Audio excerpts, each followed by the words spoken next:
अस्सलाम वालेकुम, मेरा नाम हमदान परवानी है और आप देख रहे हैं द अनाड़ी प्रोजेक्ट। मेरा जो अनाड़ी प्रोजेक्ट है ये इसका मकसद सिर्फ और सिर्फ शुरू की वीडियोस का ये है कि मैं थोड़ी सी थ्योरी एक्सप्लेन कर दूं।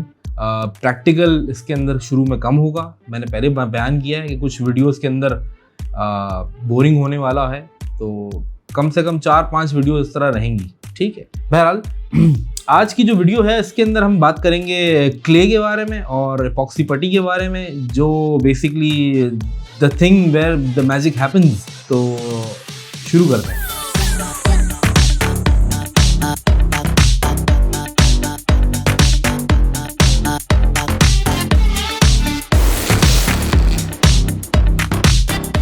ऑलराइट, तो जिस तरह आप लोग देख रहे हैं कि ये मैं ऑलरेडी नुमाइश लगा चुका हूँ फिर अपने टेबल पर। ठीक है, इसमें से जो कंपोनेंट्स हैं, जो मटेरियल है, मैं आपको वन बाय वन लेके चलूँगा। तो सबसे पहले हम शुरू करते हैं एयर ड्राई क्ले पर। ठीक है, ये एपॉक्सी पट्टी नहीं है, ये ना ही पॉलीमर क्ले है, ये एयर ड्राई क्ले है और ये हर स्टेशनरी की दुकान पर, बच्चों की जो सप्लायर्स हैं, आर्ट सप्लायर्स पे, वहाँ पर इजीली मिल जाता है। मैं कराची में अगर बात करूं तो वहाँ पर नज़र ब्रदर्स एक बहुत मशहूर सप्लायर्स हैं, वहाँ पे मिल जाएगा। उर्दू बाज़ार है कराची के अंदर, वहाँ से मिल जाएगा। इसके अलावा गुलिस्तान जौहर, गुलशन की तरफ भी जो है काफ़ी आर्ट सप्लाई स्टोर्स हैं, वहाँ पर ही ईजीली मिल जाएगा। अच्छा, इस क्ले की खासियत क्या है और उसकी ख़राबी क्या है, मैं वो बताता हूँ आपको कि ये एयर ड्राई क्ले है। जिस तरह नाम से आप लोगों को अंदाज़ा हो गया होगा कि ये हवा में सूख जाएगी बिल्कुल, ठीक है ना। लेकिन इसकी क्योर होने का टाइम है थोड़ा, ये 3-4 घंटे 5 घंटों के अंदर ये समझें कि सूखना स्टार्ट हो जाएगी और फिर इसको दोबारा इस पर काम करने के लिए हमें इसमें पानी लगाना पड़ेगा। पानी लगाना पड़ता है तो थोड़ी सी सॉफ्ट हो जाती है, लेकिन इतनी सॉफ्ट नहीं होती जब आप इसको नीड कर रहे होते हैं। तो ये एयर ड्राई क्ले है नॉर्मल, मेरे ख्याल से 100-150 रुपये के अंदर मिल जानी चाहिए। और ये जो बच्चे सीख रहे होते हैं स्टार्टिंग में, उनके लिए बहुत अच्छी क्ले है। प्रैक्टिस के लिए बहुत ज़बरदस्त रिकमेंडेड क्ले है एयर ड्राई क्ले। इसके अंदर बेकिंग वेकिंग की कोई कहानी है ही नहीं। ठीक है, आपने बनाया जैसा तैसा जो भी बना, नसीब की बात है। और उसके बाद आप इसको रख दें और इसके ऊपर आप पोस्टर कलर्स, ऑयल पेंट्स और तमाम दूसरे कलर्स, एक्रेलिक वगैरह भी आप कर सकते हैं पेंट इसके ऊपर। ठीक है, ओके। सो नेक्स्ट जो हमारे पास आइटम है वो है स्कल्पी। स्कल्पी ब्रांड है जो पॉलीमर क्ले बनाता है स्पेसिफिकली, और इनके पास बड़ी वैरायटी है।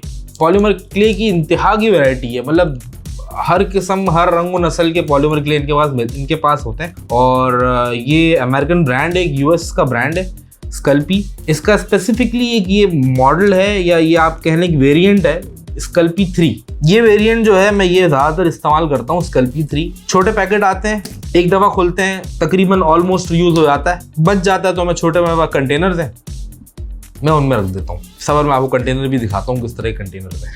1 मिनट। इस तरह के कंटेनर्स हैं, इस तरह की डबियाँ हैं। इन डबियों के अंदर मैं जो हूँ ये क्ले रख देता हूँ। एयर टाइट डबियाँ हैं, ठीक है ना। और इसके अंदर जो क्ले बच जाता है मेरे पास, जो मुझे बाद में यूज़ करना होता है, तो मैं यूज़ कर लेता हूँ। इस तरह अगर आप देखें तो ये बिल्कुल सॉफ्ट ही है। ये साल के 12 महीने रख लें आप बाहर इसको, या इसको आप किसी एयर टाइट कंटेनर के अंदर रख लें, ये सॉफ्ट ही रहेगी। इसकी खासियत ये है, ये एयर ड्राई नहीं होती क्योंकि ये पॉलीमर क्ले है। पॉलीमर क्ले जो है ये केमिकल है, और पॉलीमर मींस प्लास्टिक। तो ये एक सर्टेन डिग्री के बाद, बेक होने के बाद उसको जो है ये क्योर होता है। ये 135 डिग्री पे बेक होता है। और वो टेक्निकल बातें जब मैं उस पर आऊँगा तो मैं आपको बताऊँगा कि क्या इसकी कहानी है। तो इस तरह की डब्बियों में मैं डाल देता हूँ, जो अगर बच जाता है थोड़ा बहुत इन पैकेट्स में से। फिर इस स्कल्पी 3 के बाद इसी का एक और वेरिएंट है प्रीमो स्कल्पी एक्सेंट्स। ये जो है ये सेम इसी कैटेगरी की क्ले है, बट इसके अंदर स्पेशल इफेक्ट्स जिस तरह सिल्वर, मेटालिक, मार्बल, इस तरह के टेक्सचर्ड जो हैं ये रेडीमेड पैकेट्स आते हैं प्रीमो के नाम से। और इसकी जो डेंसिटी है, जो इसकी विस्कोसिटी है, पेंट की जिस तरह होती है, इसकी जो डेंसिटी है थोड़ी हार्ड होती है। ठीक है ना, ये इतना आसान नहीं है। इसको आपको पहले पूरा गूंदना पड़ता है, नीड करना पड़ता है, तो जाकर थोड़ी सॉफ्ट होती है। इनको सॉफ्ट करने की जो अब बात आई है, तो हमारे पास जो है ना 2 किस्म के हम यूज़ कर सकते हैं इसमें, इन क्लेस को, पॉलीमर क्ले को सॉफ्ट करने के लिए। थिनर आता है, क्ले सॉफ्टनर आता है, स्कल्पी का ही है, ये यूज़ कर सकते हैं। सिर्फ 1-2 ड्रॉप से काफ़ी सॉफ्ट हो जाता है। इसके अलावा जो है ये क्ले आता है, ये अगर आप देखें तो ये भी इस तरह का पैकेट में आता है। ये भी क्ले है बट ये सॉफ्टनर है, ये भी थोड़ा सा इस्तेमाल किया जाता है। और ये ट्रांसलूसेंट है तो कलर पे कोई इफेक्ट नहीं पड़ता। अगर आप किसी कलर वाले स्कल्पी 3 के अंदर अगर आप यूज़ करना चाहेंगे तो कोई कलर में फ़र्क नहीं पड़ेगा। इसी तरह ये भी ट्रांसपेरेंट है, लिक्विड है, इसमें 2-3 ड्रॉप्स इनफ है, मोर देन इनफ है इसको सॉफ्ट करने के लिए। इसको आप हाथ से नीड करें, इसको जब तक ये सॉफ्ट नहीं हो जाए तब तक आप इस पर काम ना करें, ठीक है। स्कल्पी के बड़ी ब्रिक्स भी आती हैं, ये सुपर स्कल्पी के नाम से हैं, ये बड़ी ब्रिक्स हैं, तकरीबन 1 पाउंड का इसका वज़न है और ये 3-4 कलर्स में आती हैं। बेज कलर में आती है जो स्किन टोन से मोर और लेस मिलता जुलता कलर है, ठीक है ना, बेज कलर उसमें आती हैं।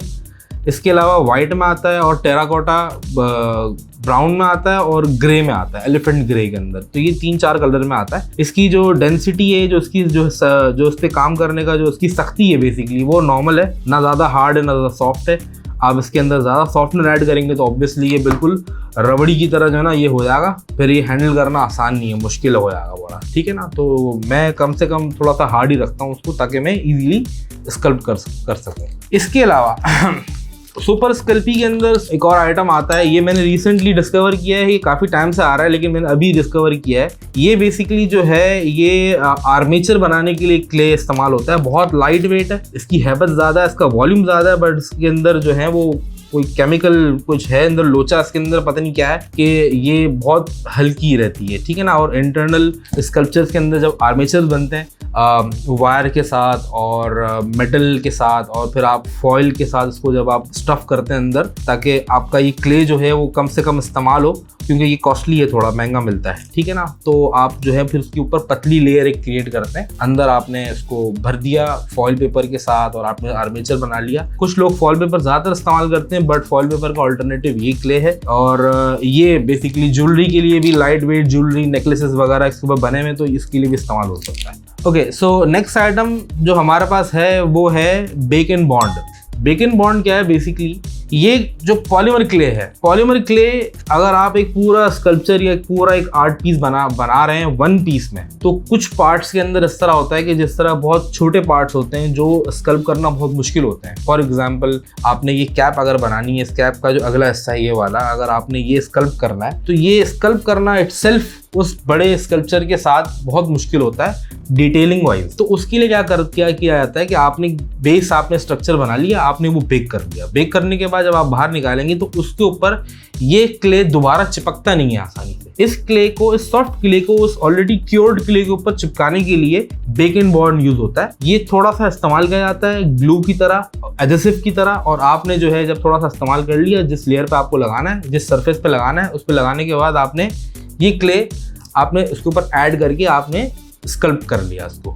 जो भी आपको एक्स्ट्रा एक कंपोनेंट ऐड करना है या अगर आपको कुछ डिटेलिंग ऐड करनी है, ठीक है, तो ये बेक एंड बॉन्ड जो है वो इसलिए इस्तेमाल किया जाता है। ये मेरा फेवरेट आइटम है, ठीक है, इन सबसे, क्योंकि मैं हमेशा जो मैं क्रिएट करता हूँ, जो आर्ट टॉयज हो गए, स्कल्पचर्स हो गए, बॉबलेट हो गए इवन, तो उनके अंदर जो है मैं एक वन टाइम स्कल्प करके मैं नहीं बनाता, मैं बेक नहीं करता, मैं पीसेस में, मैं बिट्स एंड पीसेस में और मल्टीपल इंटरवल्स के अंदर मैं वो चीज़ बनाता हूँ, क्रिएट करता हूँ। तो उसमें मुझे बड़ा हेल्प मिलता है इस चीज़ से, ठीक है। ये जो आइटम थे, ये तमाम आइटम वो थे जो सुपर स्कल्पी या स्कल्पी ब्रांड की तरफ से जो वो बनाते हैं, उनकी मैन्युफैक्चरिंग है, यूएस का ब्रांड है। ये ईजीली अवेलेबल नहीं है लोकल मार्केट्स में पाकिस्तान में, लेकिन अगर आप बड़े वेंडर्स की अगर आप बात करें उनसे, इवन जो पाकिस्तान के बाहर भी जो लोग मुझे देख रहे हैं, अगर आप वेंडर्स से बात करें तो वो आपको अरेंज करके दे सकते हैं, बट ऑब्वियसली थोड़ा सा कॉस्टली साइड पर है। इसका जो है ऑल्टरनेटिव मैं आपको बताता हूँ। इतनी सारी accessories, softeners, bake and bond, liquid Sculpey, ये अल्ट्रा लाइट स्कल्पी, इतनी वेरिएशन आपको, इतनी वैरायटी लोकल मार्केट्स में नहीं मिलती। लोकल मार्केट में जो आपको पॉलीमर क्ले मिलेगा वो मिलेगा इस तरह का अनब्रांडेड चाइनीज़ वर्जन। इसके अंदर लिमिटेड कलर्स होते हैं, black, white, red, blue, green, जो हमारे नॉर्मल पेंसिल कलर्स के 12 पेंसिल कलर्स के सेट के अंदर जो कलर्स होते हैं 12, आपको उतने कलर्स मिल जाएंगे, मैक्सिमम इससे ज़्यादा नहीं मिलेंगे, ठीक है। स्कल्पी 3 के अंदर मेरे हिसाब से तकरीबन कोई 300-400 कलर्स हैं डिफरेंट। ग्रीन है, एमरल्ड ग्रीन है, टर्कोइज ग्रीन है, और फिर रॉयल ग्रीन है, रॉयल ब्लू है, बहुत सारे कलर्स हैं जो आपको चाहिए। स्किन टोन की डिफरेंट कलर्स हैं और मेटालिक शेड्स अलग हैं। फिर इसके अलावा ग्लो इन द डार्क अलग है, ये ग्लो इन द डार्क है, ठीक है। सुपर स्कल्पी का GITD लिखा है मैंने इसके ऊपर, तो ये ग्लो इन द डार्क है, ये बड़े पैकेट्स के अंदर आता है और ये भी डिफरेंट कलर्स में आता है। तो ये मैंने सिर्फ डिफरेंशिएट करने के लिए इस पर लिखा हुआ है GITD glow in the dark, ठीक है। ये ग्लो इन द डार्क है, अंधेरे में चमकता है ये बेक होने के बाद। ये भी देखें, इसका GITD लिखा हुआ है, ये भी ग्लो इन द डार्क वाला आइटम है। और फिर एक इसके अंदर वेरिएशन आती है BNB। BNB जो है वो है bake and bend. Bake and bend का सीन ये है कि ये भी स्कल्पी 3 की ही वेरिएशन है, बट ये बेक होने के बाद आप इसको बेंड कर सकते हैं, टूटेगा नहीं है, ठीक है, अनब्रेकेबल होगा। और आप जिसके अंदर जैसे आपने कोई भी चीज़ आइटम क्रिएट की और वो फ्लेक्सिबल रहेगी बेक होने के बाद, वो टूटेगी नहीं। ये टूट जाएगा एक पॉइंट पे आकर। वैसे तो ये भी जो है वो ड्रिल आप कर सकते हैं, इसको जब बनाने के बाद, बिल्ड करने के बाद आप इसमें ड्रिल कर लें, आप इसके अंदर जो है वो उसको आप फाइल कर लें, आप उसको सैंड कर लें, इसको मतलब इसको रेगमाल से घिस लें, इस पर कोई फ़र्क नहीं पड़ने वाला अनटिल अनलेस आपने सही तरीके से बेक किया हो। अब जब हम बेकिंग की बात कर रहे हैं तो मैं आपको बता रहा हूँ कि बेकिंग का सीन ये है कि ये एक सर्टेन टेम्परेचर पे बेक होता है। 135 डिग्री सेल्सियस पे इसको बेक करना पड़ता है। अगर 135 डिग्री सेल्सियस से थोड़ा सा ऊपर गया, फॉर एग्जांपल 140 पे चला गया, 145 पे चला गया, तो ये जल जाता है, ये काला हो जाता है, क्योंकि ये प्लास्टिक है। प्लास्टिक की एक इसकी एक कैपेसिटी है बर्दाश्त करने की टेम्परेचर, और ये उस टेम्परेचर पे ही बेक होता है। अगर उससे कम पे आपने रखा है, फॉर एग्जांपल 115 पे रखा है, 110 पे रखा है, इसको बेक करने पे, ये बेक तो हो जाता है बट ये कमज़ोर रहता है। ये जो है इसके अंदर वो ताकत नहीं रहती है, उसके अंदर जो मॉलिक्यूल्स हैं वो आपस में बाइंड नहीं हो पाते, वो आपस में पकड़ नहीं पाते एक दूसरे को। और ये इसका बेसिकली इसके पीछे साइंस है इसकी बेकिंग की। मैंने बहुत सारे पीसेस तोड़े हैं, मैंने बहुत सारे बेसिस जो हैं वो जला दिए हैं, एक्सपीरियंस कर करके मुझे अंदाज़ा हुआ है। फिर ट्यूटोरियल्स मैंने और भी देखे हैं, और भी लोगों को जो इंडस्ट्री के अंदर जो चैंपियन लोग हैं, हम तो अनाड़ी आदमी ना भाई, तो उन लोगों ने जो है वो उनको देख देख कर एक तजर्बा हो गया, तो अंदाज़ा हो गया कि भाई इसको किस तरह हैंडल करना है। तो शुरू में आप लोग को कम से कम 2-3 पैकेट इस तरह एक्सपेरिमेंटल तौर पे इस्तेमाल करने पड़ेंगे, तो जाकर समझ में आएगी कि अच्छा भाई ये यूँ है, ये यूँ है, ठीक है। तो डूज एंड डोंट्स आपको मैंने बता दिए इसके। अच्छा, इसके अलावा एक और ख़ासियत ये है कि ये इसकी पैकेट के ऊपर लिखा हुआ है, ख़ास इसके पैकेट के ऊपर यहाँ पर इंस्ट्रक्शन दी हुई है। ये जो चाइनीज़ वाले पैकेट्स हैं इनके अंदर कोई इंस्ट्रक्शन नहीं आती। इसके लिए आपको मतलब समझेंगे आप अल्लाह तवक्कल है, आप जो है ऊपर वाले के भरोसे हैं, आप चला लें। अगर ये चल गया तो चांद तक, ना चला तो शाम तक, वो वाला चक्कर है इसका, ठीक है ना। बट स्टिल ये काम करता है। मैं तकरीबन ये 3 पैकेट लेकर आया था वाइट कलर के टेस्ट करने के लिए। ये मैंने उर्दू बाजार से लिया था, तकरीबन पाकिस्तानी 90 रुपये का मुझे मिला था एक पैकेट, और ये मैं वाइट कलर के लेकर आया था। वाइट कलर मैं प्रेफर करता हूँ ज़्यादातर, क्यों, ताकि मैं जब कोई चीज़ बना लूँ तो मैं उसको पेंट कर सकूँ, मुझे प्राइमर करने की ज़रूरत न पड़े। जब हम पेंट वाली क्लास में जब हम पेंट वाली वीडियो पर जाएंगे तो मैं आपको वो भी समझाऊंगा, ठीक है, कि पेंट के पीछे क्या साइंस है और इसके ऊपर पेंट किस तरह किया जा सकता है। अच्छा, ये जो पॉलीमर क्ले है, पॉलीमर क्ले मट्टी पकड़ लेता है। इसका सबसे बड़ा मसला ये है कि अगर आपने कोई ऐसा प्रोजेक्ट आपने स्टार्ट किया हुआ है जो एक टाइम ले रहा है स्कल्प करने में, या अगर आप मेरी तरह हैं जो दिन में जॉब करते हैं, शाम में आपको थोड़ा सा वक्त मिलता है, तो आप उसके अंदर थोड़ा सा नेस्तीपना दिखा देते हैं बेड के ऊपर लेट कर, या तो वीकेंड भी इस तरह गुजार लेते हैं नेटफ्लिक्स के साथ, या तो आपके मूड के ऊपर है, मूड स्विंग्स बड़े हैं, कोई ऐसा प्रोजेक्ट आपने पकड़ लिया जो आपको मेरी तरह 5-5 महीने लग जाते हैं। तो पॉलीमर क्ले का मसला ये कि ये अगर रखा हुआ है और अगर आप ऐसे रेगिस्तानी इलाके में, जिस तरह मैं दुबई के अंदर हूँ, तो यहाँ पर डस्ट बड़ी उड़ती है, तो ये मिट्टी पकड़ लेता है। इसकी साफ करने का जो तरीका है ना, क्योंकि क्ले सॉफ्ट है, आपने स्कल्प कर लिया, उसमें मिट्टी चिपक गई या मिट्टी इस पर डस्ट लग गई, बहुत पतले पतले पार्टिकल्स, इसको साफ कैसे करेंगे? आप साफ करने जाएंगे तो आपका स्कल्पचर खराब हो जाएगा। तो इसका तरीका क्या है? इसका तरीका है, ये है अल्कोहल। अल्कोहल का क्या सीन है कि ये अल्कोहल भी कंसंट्रेटेड नहीं है, ये डाइल्यूटेड है 70%, ठीक है। कंसंट्रेटेड इस्तेमाल करेंगे तो ये समझेंगे क्ले सॉफ्टनर की तरह बिल्कुल सॉफ्ट कर देगा क्ले को। 70% 60% डाइल्यूटेड हो, कंसंट्रेटेड ना हो, आप उसको जो है वो बस फिस करें। फिस करने के बाद जो है आपने रुई पकड़ ली, रुई उठा ली, या कॉटन बड उठा लिया, आपने कॉटन बड से जो है डस्ट वो साफ कर ली, वो डस्ट उसके अंदर कॉटन बड में आ जाएगी, ठीक है। ये इसका तरीका है इसको साफ करने का। ये हो गई हमारी बेसिक पॉलीमर क्ले की जो है वो कलेक्शन, और पॉलीमर क्ले की अंडरस्टैंडिंग, बेसिक अंडरस्टैंडिंग है पॉलीमर क्ले की, क्या क्या वैरायटी है, क्या क्या वेरिएशंस हैं, कौन सी चीज़ किस तरह काम की जाती है, कौन से वेरिएंट्स हैं। जिसके अंदर जो है वो BNB भी है, ग्लो इन द डार्क है, फिर सॉफ्ट है, फिर ये सॉफ्टनर्स हैं, क्ले सॉफ्टनर्स हैं, लिक्विड सॉफ्टनर्स हैं, ठीक है, बेक एंड बॉन्ड है, तमाम चीज़ें हमने देख ली। स्कल्पी के अलावा चाइनीज़ ब्रांड तो आते हैं अनब्रांडेड, जिस तरह मैंने बताया। इसके अलावा और भी ब्रांड्स हैं, जो स्टेडलर एक कंपनी है, बहुत मशहूर कंपनी है, जिसकी कलर पेंसिल्स मुझे यकीन है कि आप लोगों ने बचपन में इस्तेमाल किए होंगे, या फैबर कैस्टल के आप लोगों ने इस्तेमाल किए होंगे। और उन स्टेडलर वालों का जो ब्रांड नेम है पॉलीमर क्ले का, मेरे ख्याल से उसका नाम है फीमो। ये मेरा मेन मटेरियल है जिस पे मैं अपने स्कल्पचर्स, आर्ट टॉयज वगैरह क्रिएट करता हूँ। इसके अलावा कुछ आइटम्स ऐसी होती हैं जो अवन में जाने के लिए नहीं होती। जिस तरह ये तो अवन में जाकर बेक होता है 130 डिग्री 135 डिग्री सेल्सियस पर, ठीक है ना। लेकिन कुछ आइटम्स ऐसी होती हैं जो बहुत छोटी होती हैं और उसके अंदर आर्मेचर वगैरह इस तरह का होता है। प्लास्टिक का आर्मेचर भी मैं कभी कभी यूज़ करता हूँ, तो वो अवन में नहीं जा सकता। अब अवन में डाल दूँ अगर उसके ऊपर पॉलीमर क्ले लगा कर, तो वो बिल्कुल अंदर का प्लास्टिक पिघल के ख़राब कर देता है आइटम। तो उसके लिए मैं इस्तेमाल करता हूँ एपॉक्सी पट्टी। एपॉक्सी पट्टी जो है, अगर आप देखें, ये मेरे छोटी स्क्रीन पर अगर आपको नज़र आ रहा है, तो ये एक ब्रांड है यूएस का, नीडाटाइट के नाम से। इसको कहते हैं ग्रीन स्टफ, क्योंकि ये ब्लू और येलो दो कलर्स में है। और जब ब्लू और येलो कलर, अगर आप लोगों ने कलर साइंस पढ़ी हो या कलर व्हील्स के बारे में अगर जानते हो, तो ब्लू और येलो जो हैं अगर आप ये मिक्स करें, जो प्राइमरी कलर्स हैं, तो एक सेकेंडरी कलर बनता है, इसको बोलते हैं ग्रीन। ब्लू येलो मिक्स करने पे ग्रीन बनता है, तो इसका नाम इन लोगों ने रखा हुआ है ग्रीन स्टफ। आपको खोल के भी दिखा देता हूँ। इस तरह की ये पट्टी है, ठीक है। ये पट्टी नहीं है, ये मतलब ये पट्टी तो है, ये लंबी पट्टी की तरह तो है, लेकिन ये बेसिकली एपॉक्सी पट्टी है। PUTTY, पुट्टी, ठीक है ना, जिसको लोग कुछ पुट्टी भी कहते हैं हमारे देसी लोग। तो ये एपॉक्सी पुट्टी है और ये आती इस तरह की पट्टी के शेप में। ये बिल्कुल सेम मिकदार में आपको सेम क्वांटिटी में कैंची से काटे, कड़च करके काटा आपने, और आपने उसको मिक्स करना शुरू कर दिया। मिक्स करते आप जब उसको मिक्स कर लेंगे, पूरी तरीके से मिक्स हो जाएगा, तो ये ग्रीन कलर इख्तियार कर लेगा। ये जो है ये खतरनाक आइटम है बड़ा, क्योंकि ये केमिकल है। ये इतना खतरनाक आइटम है कि आपकी उंगलियों पे चिपकता है फौरन। तो इसका हल क्या है कि आप एक छोटी सी प्याली में पानी ले लें, पानी के अंदर उंगलियां तर रखें, उंगलियां अपनी नम रखें, और इसको आप मिक्स करते हैं तो आपकी उंगलियों पे नहीं चिपकेगा ये पानी। इसको पानी लगने से कोई फर्क नहीं पड़ेगा इसकी ज़ात पे, ये फिर भी जो है वो काम करेगा।